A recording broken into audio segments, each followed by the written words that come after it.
Meilin's beauty was like plum blossoms, soft yet resolute. From the moment she could remember, her hands were shaped by the kitchen, the steady rhythm of stirring, the heat of the wok, the aroma of broth swirling through the air. The family noodle shop, nestled in a narrow alley, was her world.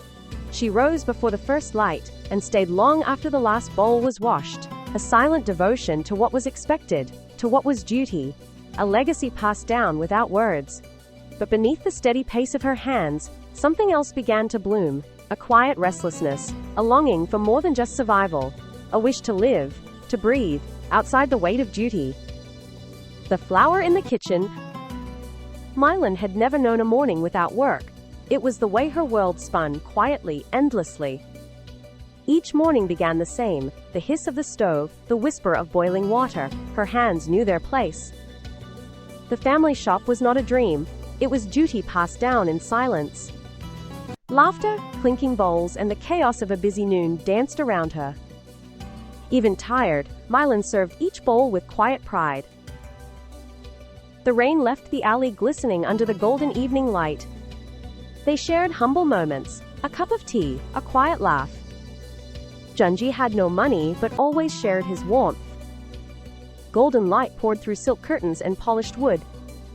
Li Ziheng entered a man dressed in linen, smiling like summer. Meilin sat across from him, unsure but unable to look away. City lights painted her world in dazzling color. Fine dinners, clinking glasses, and high heels echoed through marble halls. For the first time, she felt like the lead in her own life. City lights crowned her shadow. For once, she wasn't chasing, she was arriving. Glass in hand, laughter in the air, a life she never dared to imagine now unfolding under her feet. She stepped into the night not as a stranger, but as the story herself.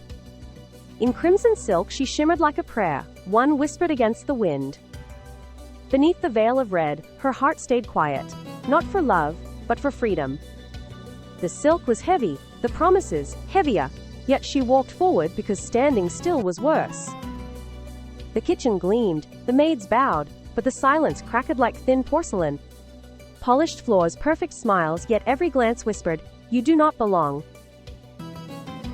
Gold handles, silver trays, and a hollow where warmth was supposed to live. Chopsticks clicked like swords, smiles tightened like knots, every word was a price. The table was long, the laughter short, and her place measured by what she could give. She thought battles were fought with blades. Here, they wielded family like a weapon. The silk sheets were soft, the loneliness, softer still. Outside, laughter bloomed. Inside, silence wrapped itself around her like a second skin.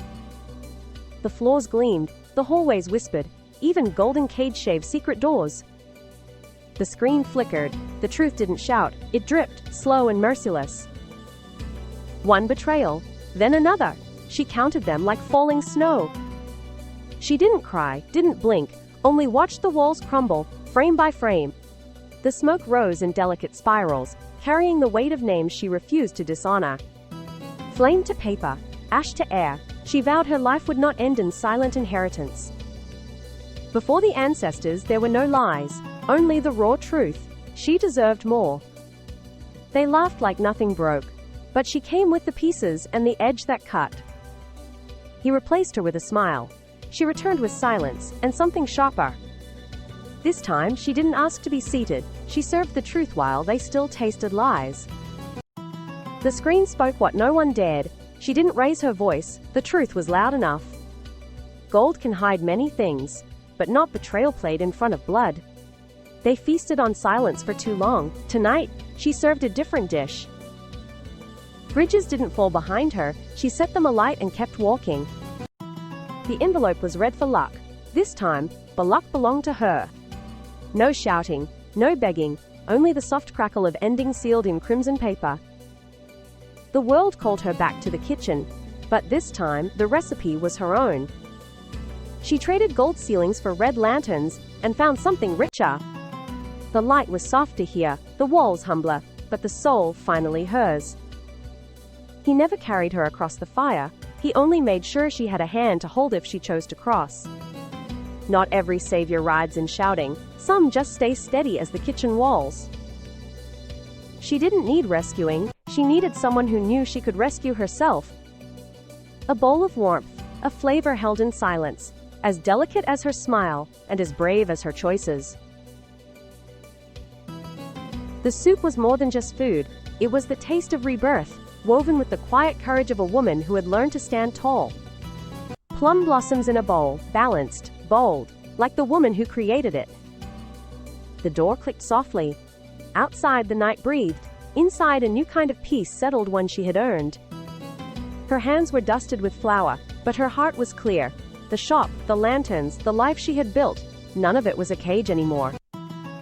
The fire had burned away the past. What remained was warmth, freedom, and the quiet strength of a life lived on her own terms. The wind stirred the lanterns, and in her smile, the world shifted, a quiet, glowing certainty. The wind stirred the lanterns, and in her smile, the world shifted, a quiet, glowing certainty. This was no longer a place to escape. It was home, where peace finally lived.